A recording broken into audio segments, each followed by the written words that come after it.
Post ऑफिसची monthly income scheme आहे, senior सिटीजनसाठी आहे, म्हणजे ज्येष्ठ नागरिक बचत योजना. 20,500 दर महिन्याला त्यांना पेन्शनच्या रूपात मिळणार आहेत. 8.2% असा व्याजदर असणार आहे.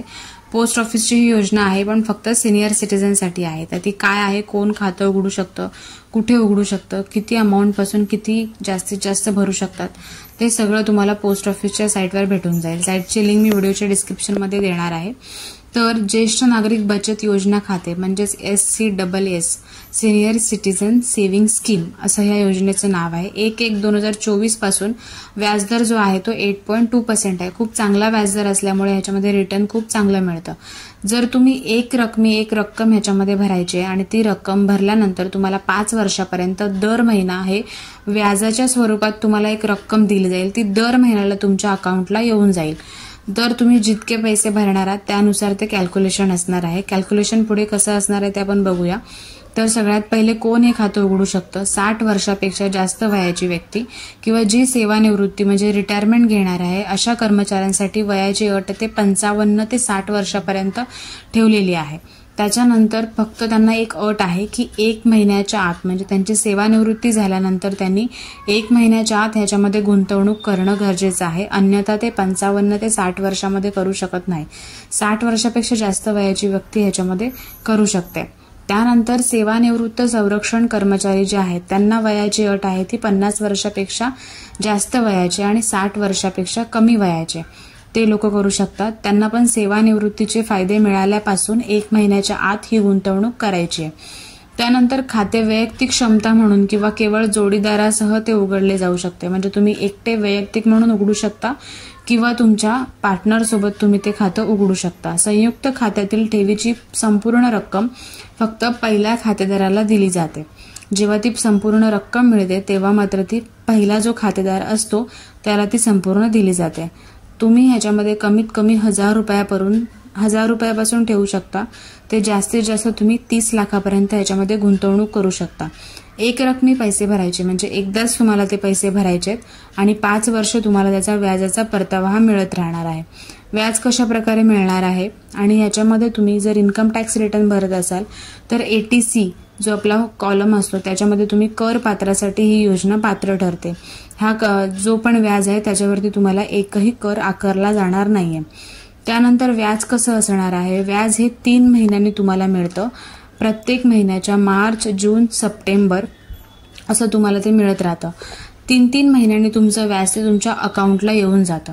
आता जर प्रत्येक तिमाहीत देय व्याज खातेधारकाने दावा केला नसेल तर अशा व्याजावर अतिरिक्त व्याज मिळणार नाही. जर व्याज ते तुम्ही काढून घेतलं नाही तर त्या व्याजावर दुसरं आणखीन व्याज तुम्हाला मिळणार नाही. ते व्याज जे तुमचं आहे ते 3 महिन्यांनी तुम्हाला तुमच्या अकाउंटला येऊन जातं. त्याच पोस्ट ऑफिस किंवा ECS मधील बचत खात्यात ऑटो क्रेडिटद्वारे व्याज काढले जाऊ शकते. जर तुम्हाला व्याज त्याच्यामध्येच लगेच काढून घ्यायचं असेल तर तुम्ही लगेचच्या लगेच सुद्धा काढून घेऊ शकता किंवा त्या व्याजावर सुद्धा व्याज तुम्ही बनवू शकता.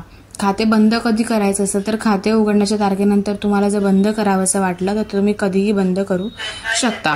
त्यानंतर खाते 2 वर्षानंतर पण उघडण्याच्या तारखेपासून 5 वर्षापूर्वी बंद केले असल्यास मूळ रकमेतून 1% इतकी रक्कम वजा केली जाईल. जर तुम्ही खाते 2 वर्षानंतर पण उघडण्याच्या तारखेपासून 5 वर्षापूर्वी बंद केले असेल तर त्या मूळ रकमेतून 1% इतकी रक्कम आहे ती वजा केली जाते. मॅच्युरिटी कधी असते, 5 वर्षांनी असते.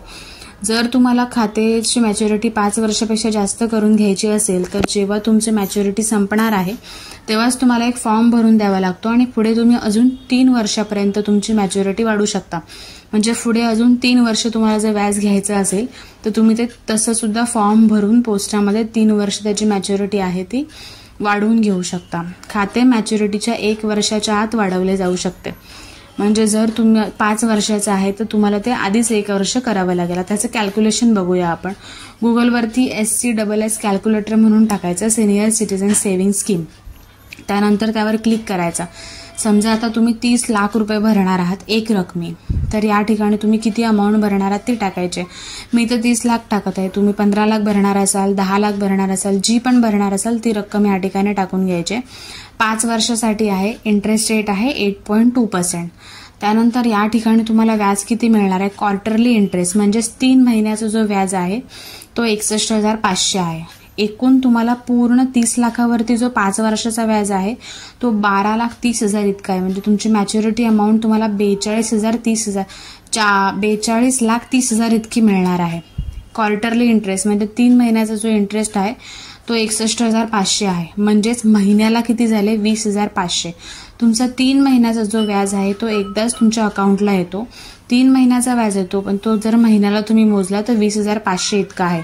म्हणजे तुम्हाला 20,500 इतके महिन्याला व्याजाची रक्कम फक्त मिळणार आहे जर तुम्ही 30 लाख रुपये इन्व्हेस्टमेंट करत असाल. जर तुम्ही 15 लाख रुपये इन्व्हेस्टमेंट करत असाल तर 10,250 इतकी रक्कम तुम्हाला महिन्याला येणार आहे. म्हणजे तुम्हाला 5 वर्षामध्ये एकूण 12,30,000 इतका व्याज मिळणार आहे 5 वर्षासाठी.